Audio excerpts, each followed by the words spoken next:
Hi everyone, welcome back. I'm sorry I have not been able to get more videos out recently. I apologize for that. It's not for lack of trying. I really do want to get more videos out. I've been doing a lot of watercolor sketching and practicing different studies and things in my latest sketchbook that I've been doing. Many of these have been posted on Instagram already. If you are on Instagram, you would see them. And if not, then come over to Instagram. Join the dark side. But anyway, these are some of the latest sketches that I have done. And if you're interested in doing something like a still life like this one, I can do this one as a video, or the lemons or apples. If you'd like something like this done as a video, I can redo it. There's a bunch of stuff. This one turned out horrible, this one over here. This was also a mess. I was trying to do something for a giveaway and did not like how it turned out, so I dumped that. But the nice thing about a sketchbook is that you can put your secret doodles and paintings in them, and they're just for you. These are just for you to learn from. And like this one was another mess that I did. It didn't come out the way I had hoped. And it just told me I need to work on water more. So I'm going to focus a lot more on water. But, and then these were some new gouache colors that I had gotten from Winsor & Newton. I got these, well, I had the Linden Green by Winsor & Newton, and my white, of course. I've got a couple whites. I think I have a bigger one of those too. But I did buy a few greens that I thought were very interesting. I had seen another artist, I can't even remember who now, doing gouache painting, and I loved her colors. The sap green was one. Olive green was another. This oxide of chromium I thought was a very interesting green, which is this one over here. And this is the olive, the sap. And then, of course, ultramarine blue, which is absolutely gorgeous. And Naples yellow. I love Naples yellow because it's great for sand and light beiges and that kind of thing. But those were just a few of the colors I had gotten within the last couple of months. And I didn't even use them. One tube or two tubes came last week, but then I did this quick sketch at like midnight last night, just screwing around with the colors I had here. I didn't use anything but these colors, so it is pretty bright green. I couldn't tone the green down with red because I didn't have red. But and then this was one that I did today, and it's just working on water again and snowy mountaintops. But now I've got another mountain and water scene that I saw on Google that I thought I would give a shot at. It's even a blurry photo. I don't know if I can show this or not. It is Google, so I guess I can. But this photo is blurry. Probably won't come out as blurry if I hold it at a distance. But I love the colors. I'm sure that some of it may have been changed by the artist, the photographer. I don't know. Maybe not. Because there is sun on that mountaintop. It's probably a sunset or something. But anyway, so I thought I'd do that today. So if you're interested, stick around. If this doesn't turn out, then you're not going to see it at all.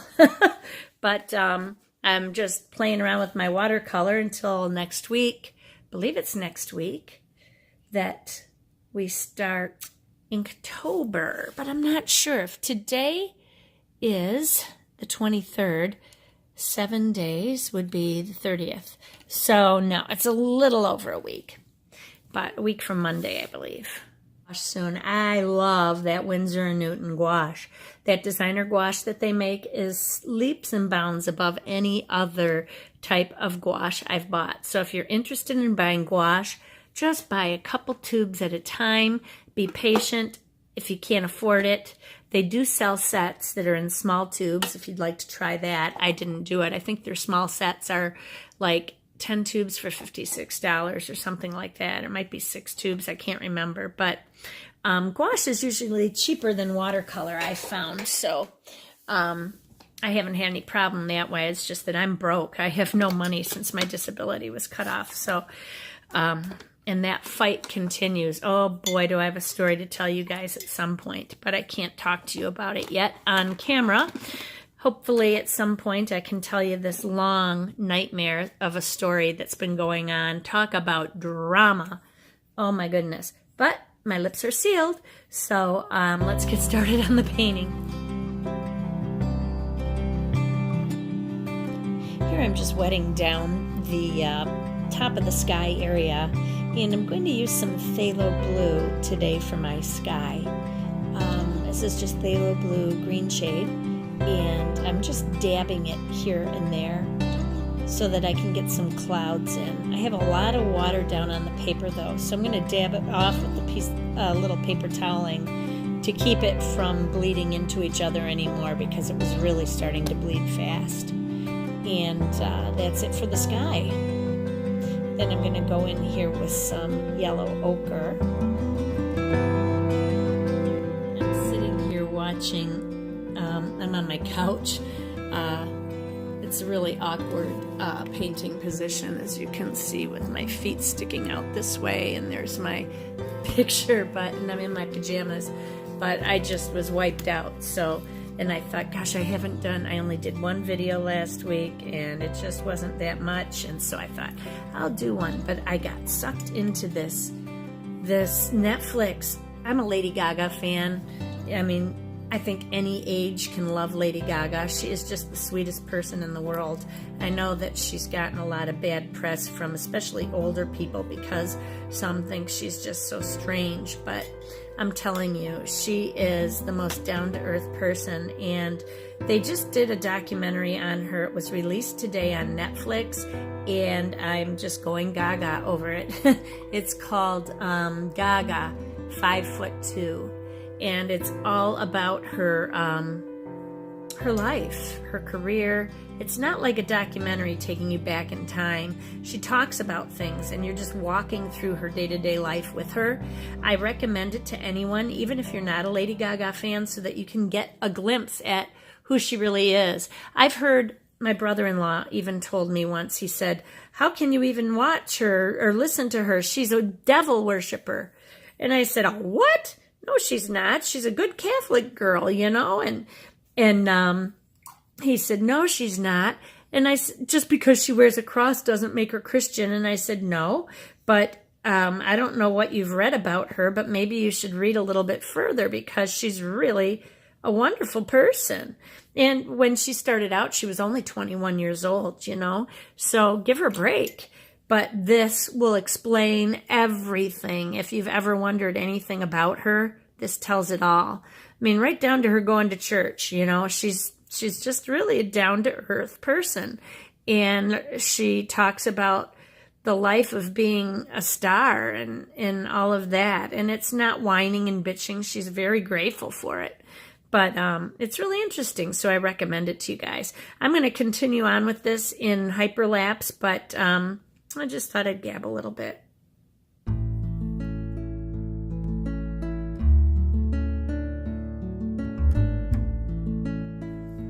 I'm just putting in my background colors here right now so that I can get rid of the white of the paper in these areas, and then I'm going to go back and start putting my trees in. But from here, I think I am going to start on the mountains. Yeah. I'm putting in, a little bit of background color, and I made a mistake here because I forgot to leave some white for the snow.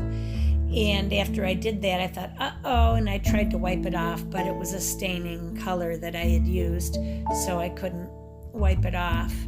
I think here is where I'm going to realize it, and I'm going to try to wipe it. Nope, there it is. And then I realize I can't get rid of it down to the white, so later I'll just use some white to put my snow back in.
I apologize for the camera wiggling so much because I'm laying on my couch and I have my camera under my arm. It's kind of wrapped around under my arm. I have one hand in the air and the other one I'm using to paint. So every now and then I wiggle, and I apologize for that.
Doing here is adding the shadows in. You know, plopping a bunch of green down can give you some of, you know, some illusion of trees, but then I'm taking what I see as far as color goes and I'm just planting it in there. I know many of you have asked me before, how do you do that? How do you do that? Show me how you do that. So basically what I did was I sketched in these lines like this. Now, if you use this photo, it's all fine and good, except this is a Google photo, which is probably copyright protected.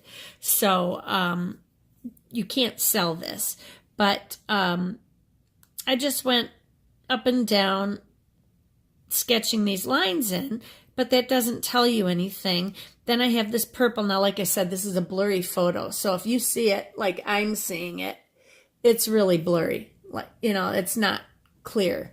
So what I'm doing then is I did put the orange in, then I put some of the purple in. I made it redder. I started with quinacridone sienna, then I added some quinacridone magenta and ultramarine and put those together. Then I added a little bit of indigo to what was left over in the palette here. And so I'm just adding the colors where I see them. So you can see here how I've added, let me zoom back out again, how I've added the color from what I see here to what I'm doing over here. And that's how I'm making the picture come to life. The same with the trees here. It's just a big clump of trees. There's no form to it at all. I know those are trees, and even though it's blurry, I can still see that it's trees, but there's these black holes where you get deep into the forest and you see these black holes all over between the trees and the lines. So that's what I did there, was I was adding, although it dried and kind of turned green again, I was adding the dark color in here and putting these lines back in like that. And then separating around some of these trees. That was a little thick. I don't like that. Just putting some of the darkness between the branches back in. And then, and it doesn't have to be perfect, but if I want to get that illusion, then I'm going to have to add it back in. And now I can go ahead and I can add the tree trunks. And I'm going to just take some hematite genuine here, and I'll plop a couple of them in. They're pretty much just little twigs. I mean, that's all you see. They're very light. I might add a little bit of white. I had a problem with the mountains. I didn't recognize the snow, so I'm going to have to use white at the end, which is not a big deal. You know, this is a sketchbook. It's not a competition, so I'm just going to kind of add tree trunks here and there all over. It's hard to get this hematite genuine going, though. It's got a weird consistency for it. It must be the way the mineral is, because the binder almost feels greasy on it a little bit. It's weird. Can't explain it.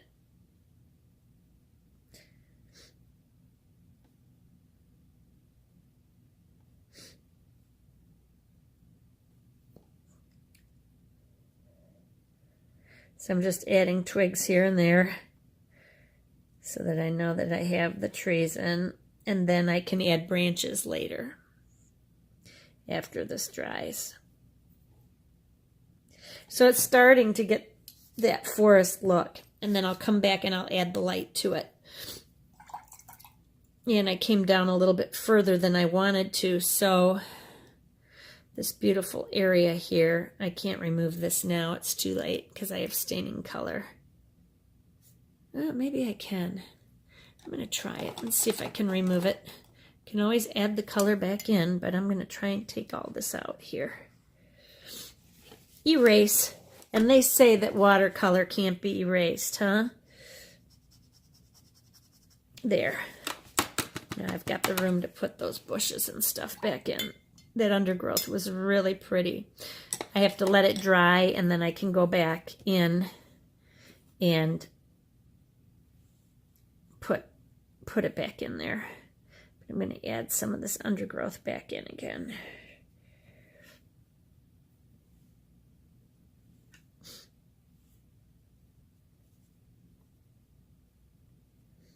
Let's leave that for now. And I'm going to move on.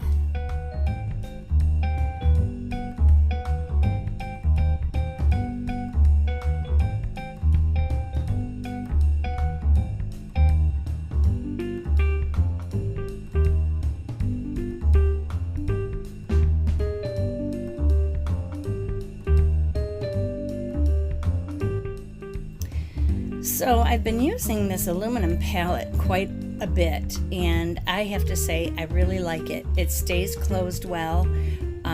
It does stain a little bit. My green area is quite stained because I mix greens so much, but I have 26 slots in this palette, and I've added 4 extra colors. You can see a green there in the corner, and then down by the thumb there's a couple different colors. Those are 2 violets.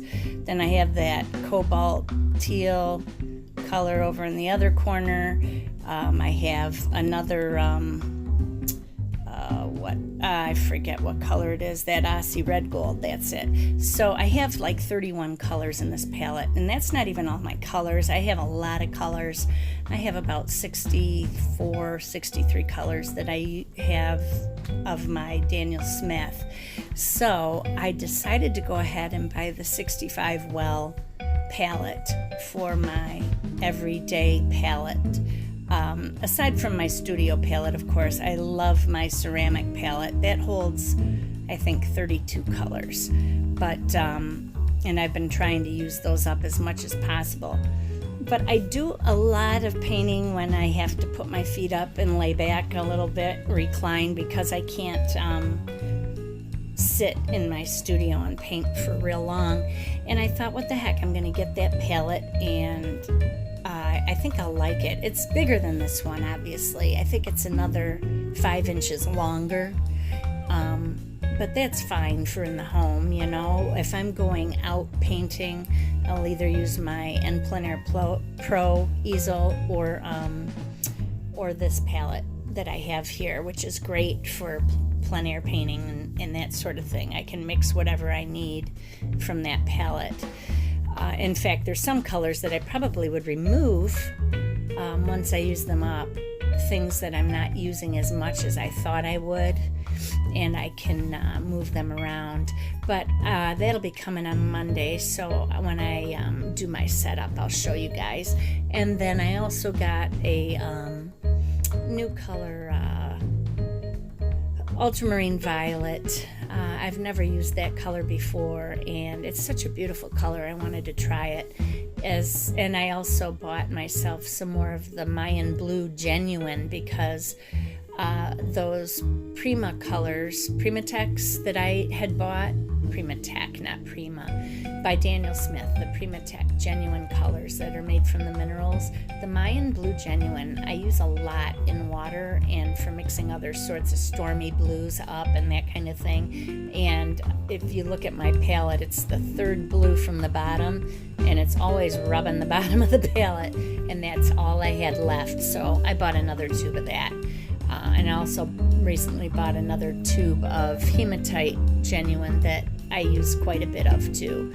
The way that granulates is so beautiful. So anyway, I look forward to showing those to you guys. And I'm getting close to the finish. I guess I've got about 4 or 5 more minutes left. I got to do the water and the snow, and then I'll be done with the painting here.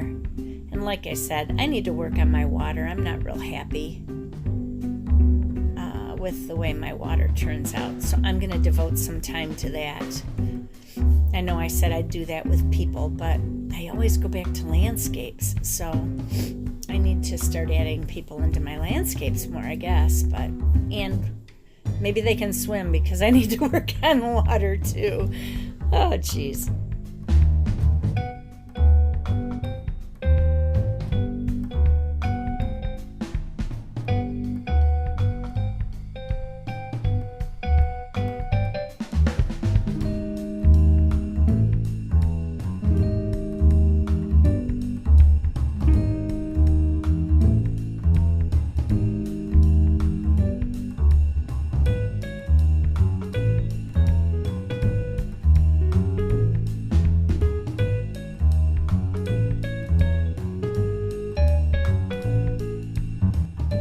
Now here I got my Dr. P.H. Martin's white watercolor out, but it's just not opaque enough. When it dries, it gets pretty transparent or semi-transparent. So I fiddle around with this for a while, and then I'm going to switch over to my white gouache because I can't take it anymore.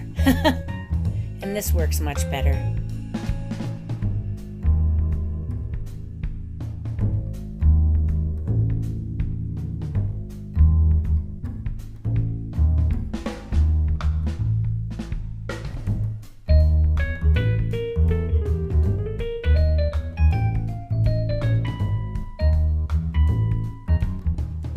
Now, I know someone will inevitably tell me, you shouldn't use gouache without mixing it in water and all that, and I've heard it before, but I am wetting my brush before I stick it in the tube so that it is kind of watered down, and I'm barely touching the tip of my brush to it, so it mixes quite a bit.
Okay, well, I guess I'm done with this sketch. I tried to use a little bit of Dr. P.H. Martin's Hydra's Fine Art watercolor, and this white is not opaque enough. I can use it for some things, like for mixing colors and stuff that I'm I think what those whites are for, they're not really for putting white on your paper. If they are, they're pretty useless.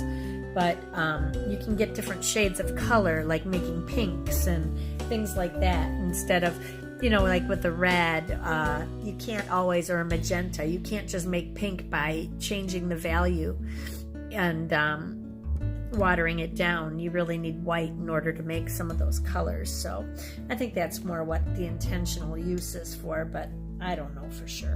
But anyway, this is done, and it was just fun to play with, and I need to work on my water a lot. I need to work on everything a lot, but that's what I love about sketchbooks. So anyway, that's today's sketch, you guys. Everybody have a great day. Get ready for Inktober. It's coming up so soon. I've got my Inktober shirt. I've got my book ready. My inks are all loaded in my pens, and I can't wait. So we're going to have a great time, and more of you are signing up on Instagram and following me and getting ready for Inktober, and I appreciate it. Just let me know that you follow me here so that I know who you are. So many of you have left me messages here on YouTube, which is great. That way I know who's who a little bit better, but I'll probably forget and be asking people again, because unless you are people who regularly comment every day, and there's several of you who do, I know you all very well, but those that comment once in a blue moon and are joining Instagram, I'd love to know who you are. So anyway, that's it for this evening, you guys. Everybody have a great night, and remember, be courageous, paint with wild abandon, and most of all, be kind to each other. God bless you. Bye-bye.